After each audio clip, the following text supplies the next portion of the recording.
Ini mau saya buat jahe merah, susu jahe merah, dan sebagian mau saya tanam lagi.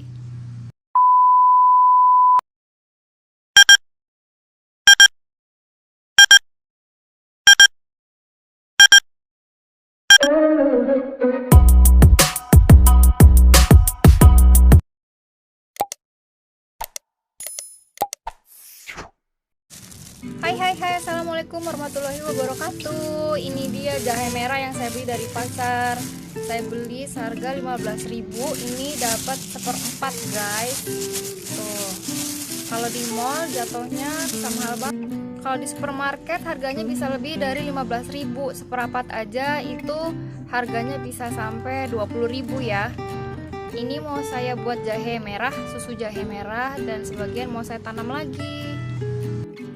Teman-teman, karena manfaat dari jahe merah itu banyak sekali dan harganya sedang mahal, di sini saya berinisiatif untuk menanamnya, teman-teman. Saya gunakan wadah pot yang sedang atau berukuran sedang medium seperti ini. Teman-teman juga bisa gunakan lahan di pekarangan atau rumah kalian ya, teman-teman. Nah, kalaupun nggak ada, kalian bisa gunakan pot berukuran sedang atau besar seperti ini dengan media tanam yang praktis, bisa kalian beli dari toko-toko pertanian atau toko-toko tanaman. Di sini juga saya pakai media tanam yang saya beli dari toko tanaman ya, teman-teman.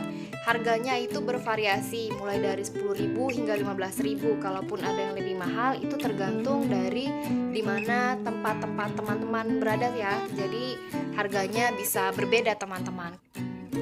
Kalau teman-teman mau menggunakan media tanam yang ada di pekarangan itu juga boleh, tapi pastikan gunakan tanah yang gembur dan subur. Tujuannya agar hasil dari jahe merah lebih melimpah. Dan lebih baik lagi kalau tanaman jahe merah ini diberi tambahan pupuk kandang. Kalau media tanam yang dipilih pot atau polybag, rasio tanah dan pupuk kandangnya adalah 1:1. Rasio ini juga berlaku untuk media tanam di perkebunan.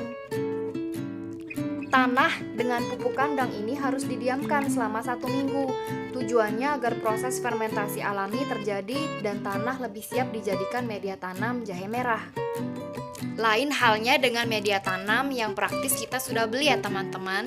Kita langsung bisa menggunakannya. Selanjutnya, teman-teman memilih bibit jahe merah yang masih segar. Bibit yang berupa rimpang jahe merah bisa mudah didapatkan di pasar tradisional ya, teman-teman. Ciri-ciri bibit yang berkualitas yaitu ukuran rimpang besar, kondisi masih segar, tidak keriput, utuh, sehat, dan tidak ditemui kecacatan atau bekas hama dan parasit. Warnanya juga masih cerah ya, teman-teman. Lalu teman-teman bisa letakkan bibit jahe merah tersebut di ruangan bersuhu sejuk. Kemudian siram dengan air dan biarkan beberapa waktu hingga rimpang jahe terlihat mengeluarkan tunas. Harusnya seperti itu ya, teman-teman. Tapi di sini tanamannya langsung masukkan saja atau tanam jahe merahnya ke dalam media tanam, karena di sini bibit jahe merah yang saya punya itu cukup segar, teman-teman, dan sedikit sudah mengeluarkan tunas. Jahe merah sebaiknya ditanam setelah musim hujan dan memasuki musim kemarau, karena bibit jahe merah rentan busuk jika curah air di lingkungan sekitarnya tinggi. Setelah penanaman, ada baiknya disemprot ya, teman-teman, pada pagi dan sore hari. Tanaman jahe merah ini tidak suka dengan air yang berlebih dan sering juga dicek ya, teman-teman. Tunas yang tidak mau tumbuh menandakan pembusukan bibit, makanya perlu dicek ya, teman-teman. Semoga bermanfaat, silakan dicoba. Terima kasih. Wassalamualaikum.